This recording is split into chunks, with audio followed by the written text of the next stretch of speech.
पढ़ेंगे पाचन तंत्र के बारे में। आखिर पाचन तंत्र क्या होता है, इसके बारे में हम लोग फुल अध्ययन करेंगे, ठीक है।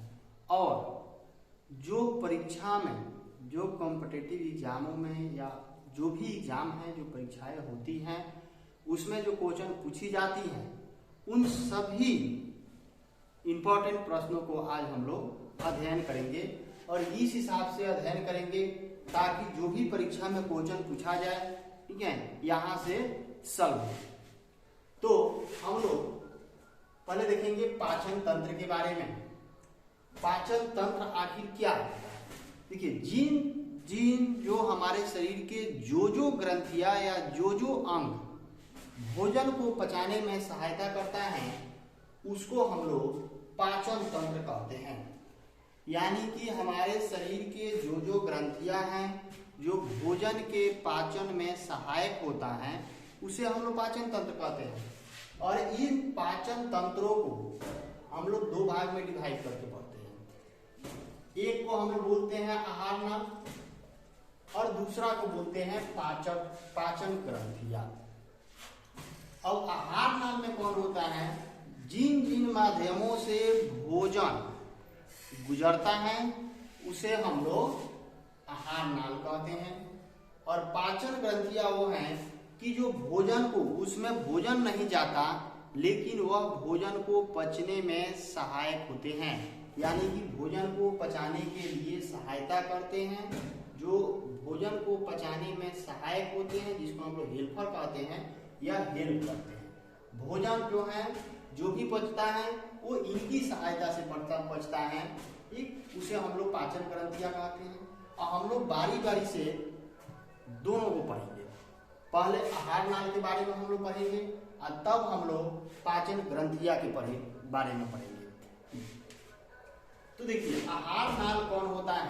आहार नाल में, जैसे आहार नाल को भी कई भाग में डिवाइड करते हैं। यानी कि भोजन जो है, सबसे पहले जब हम लोग करते हैं तो वह ग्रसनी जिसको हम लोग मुख गुहा कहते हैं, तो इसमें भोजन पहुंचता है। उसके बाद मुख गुहा से भोजन कहाँ जाता है?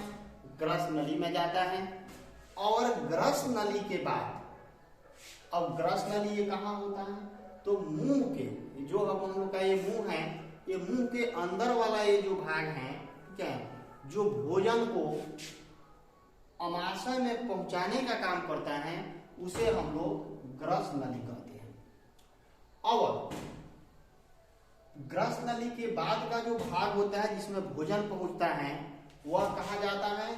अमाशय में पहुंचता है, क्या? और अमाशय में भोजन जो है लगभग 4 घंटे तक भोजन रहता है, ठीक है।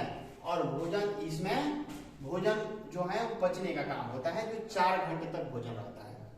और अमाशय के बाद भोजन कहाँ पहुंचेगा? तो आंत में पहुंचता है। तो आंत को दो भाग में डिवाइड किया गया है। एक होता है छोटी आंत और एक होता है बड़ी आंत। जैसे कि यहां देखा जाए, हम लोग फिगर बनाएंगे, मान लीजिए कि यही है हम लोग का फिगर। तो इसको हम लोग बोलते हैं मुख गुहा। ये मुख गुहा है। यहां से जैसे ही हम खाएंगे तो यहां होता है जिसको बोला जाता है अमाशय। यहाँ कौन सा ग्रंथि है? ये है अमाशय। ये अमाशय होता है जिसको इंग्लिश में हम लोग एस्टोमेच कहते हैं। तो एस्टोमेच यहाँ होता है, तो इसको मुख गुहा कहते हैं। और इसमें से भोजन जो है वो इस माध्यम से इसमें पहुंचता है। और इसी भाग को हम लोग बोलते हैं ग्रस नली, जिसको ग्रस नली कहते हैं। इस भाग को हम लोग बोलते हैं ग्रस नली और इसको बोलते हैं अमाशय। यही अमाशय जो है, इसमें भोजन कितने देर तक रहता है? तो 4 घंटे तक भोजन रहता है। उसके बाद इसमें से जो भोजन है ऐसे पहुंचता है। तो इन भाग को हम लोग बोलते हैं छोटी आंत। ये ऊपर वाला जो भाग हो गया, इसको हम लोग बोलेंगे छोटी आंत और इसको हम लोग बोलते हैं बड़ी आंत। ये नीचे वाला जो भाग होता है जिसको बड़ी आंत कहा जाता है। तो पहले भोजन अमाशय में मुख गुहा में पहुंचता है, मुख गुहा से ग्रसनली के द्वारा ये भोजन कहाँ पहुंचता है, अमाशय में, अमाशय के बाद भोजन पहुंचता है छोटी आंत में, और छोटी आंत में भोजन की क्रिया जो है वो पूर्ण हो जाती है। तो अब हम लोग बारी बारी से सबसे पहले ग्रसनी को पढ़ेंगे। अब ग्रसनी में कौन कौन अंग होता है, तो देखिए ग्रसनी जो है ये आहार नाल का पहला भाग होता है, यानी कि सबसे पहले जब हम भोजन करेंगे तो हम लोग मुंह में ही करते हैं, और मुंह को मुख गुहा कहते हैं, और इसी को ग्रसनली कहा जाता है।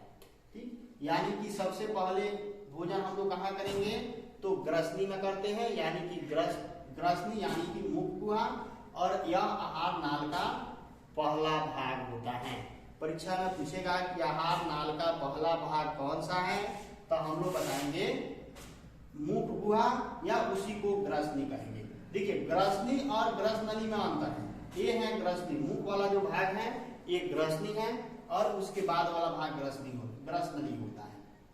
तो आहार नाल का पहला भाग जो होता है वह ग्रसनी होता है, जिसको हम लोग मुख गुहा कहते हैं।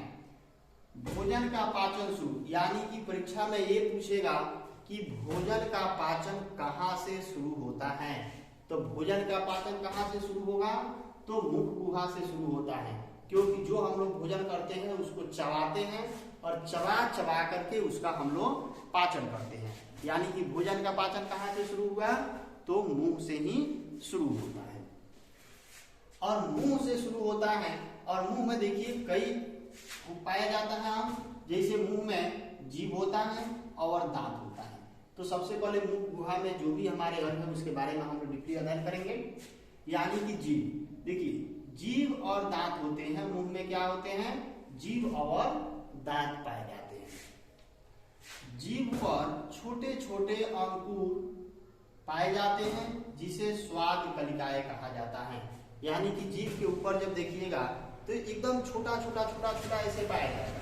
मान लेते हैं कि ये जीभ है, ये जीभ है, तो इस पर छोटा छोटा ऐसे कलिकाएं पाया जाता है, और इसी को, इन छोटे छोटे कलिकाओं को हम लोग स्वाद कलिकाएं कहते हैं, और जिसके माध्यम से हमको भोजन का स्वाद मिलता है। देखिएगा अगर जैसे ही हम लोग चाय जब ज्यादा गर्म पी लेते हैं तो ये जल जाता है, चाय जब ज्यादा हम लोग गर्म पिएंगे तो ये जल जाएगा, और जलने के बाद हम लोग किसी भी भोजन का स्वाद नहीं मिलता है। यानी कि स्वाद कलिकाएं जो होता है वो जल जाता है। चाहे हम लोग अगर ब्रश करते हैं और ब्रश करते समय इसको ज्यादा ब्रश कर देते हैं या ज्यादा हम लोग चीरा कर देते हैं, तो उसको ये स्वाद कलिकाएं कट जाता है, और कटने के बाद जो भी हम लोग खाना खाएंगे उसका स्वाद नहीं मिलता है। देखिए, और ये जो स्वाद कलिकाएं हैं इसमें अलग अलग स्वाद कलिकाएं का अलग अलग काम होता है, सभी अलग अलग अपना स्वाद लेते हैं। जैसे जीभ, मान लेते हैं जीभ है, तो जीभ के आगे वाले भाग, जो एकदम आगे किनारे वाला जो भाग होता है उससे नमकीन का स्वाद होता है। यानी कि देखिए जब भी हम लोग नमक सीखते हैं थोड़ा सा जीभ पर रखेंगे और पता चल जाता है। ये जो उसके बाद वाला जो भाग होता है, जो जिसको हम लोग अगला भाग कहते हैं, आगे वाले किनारे से नमकीन का स्वाद होता है, लेकिन आगे वाले भाग मैंने जीभ का ऐसा भाग हो गया, तो इन सब भाग पर मीठा का स्वाद मिलता है। यानी कि जीभ के आगे वाले मीठा चीज अगर कुछ खाएंगे, ठीक है, तो थोड़ा सा अगर इस पर आगे जाएगा किनारे से, तो हमें पता चल जाएगा कि वो मीठा है या नहीं है। खट्टा का स्वाद जो होता है ये साइड वाले किनारे वाले भाग से मिलता है, इन किनारे वाले भाग से खट्टे का स्वाद मिलता है। और इसके पीछे वाले भाग से, जो सबसे पीछे वाला भाग है, यहाँ कड़वा का स्वाद मिलता है। यानी कि जो भी कड़वा चीज अगर हम लोग खाएंगे, ठीक है, तो उसका स्वाद कहाँ से मिलेगा, जीभ के पीछे वाले भाग से। इसीलिए देखिए दवा जो होता है कड़वा होता है। दवा जब तक इससे इधर रहता है हमको कोई स्वाद नहीं मिलता है, लेकिन